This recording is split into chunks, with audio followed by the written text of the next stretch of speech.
Indonesian markets showed signs of stabilising after yesterday's off-cycle interest rate hike. The rupiah picking up some momentum, though still near the 18,000 mark against the USD. Now, Jakarta's benchmark stock index extending gains up more than 2%. Bank Indonesia's 25 basis point hike took the benchmark rate to 5.5% ahead of its next policy meeting on 18th June. The rupiah hit record lows as investors fled equity markets since the start of the year, amid concerns about President Prabowo Subianto's policy agenda and broader geopolitical uncertainty. BI also unveiled other measures to support the rupiah and attract foreign capital, including higher yields on its securities.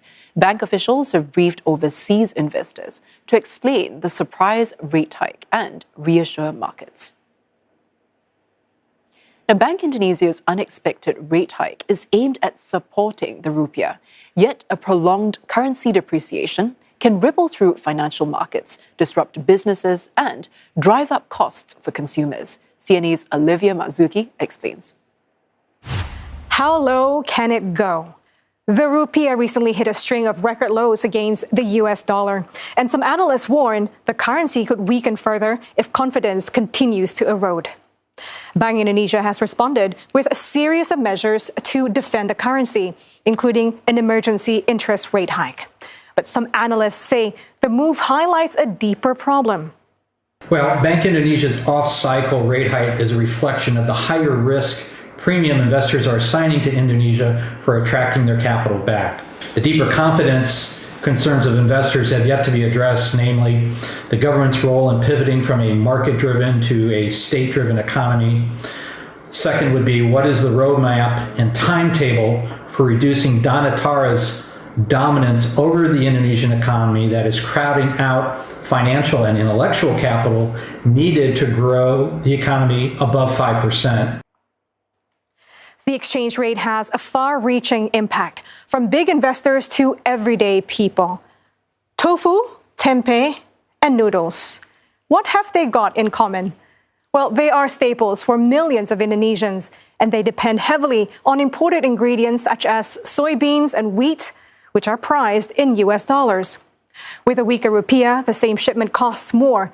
Sellers' margins are squeezed, and eventually, consumers end up paying more. Well, people still need to eat, so demand for staples unlikely to disappear.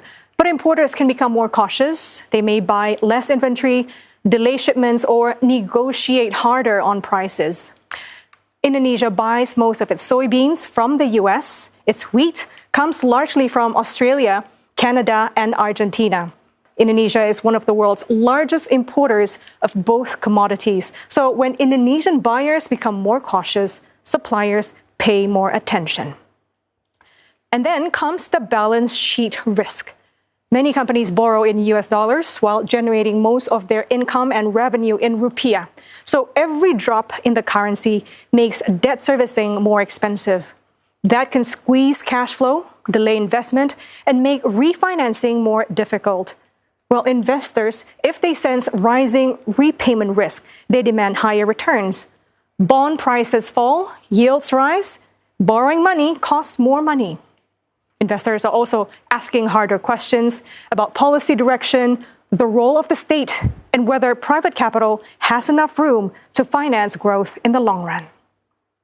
The need for greater clarity over what are the key themes, the priorities, and the actions guiding these policies for scaling greater long-term capital in underwriting Indonesia's industrialization program.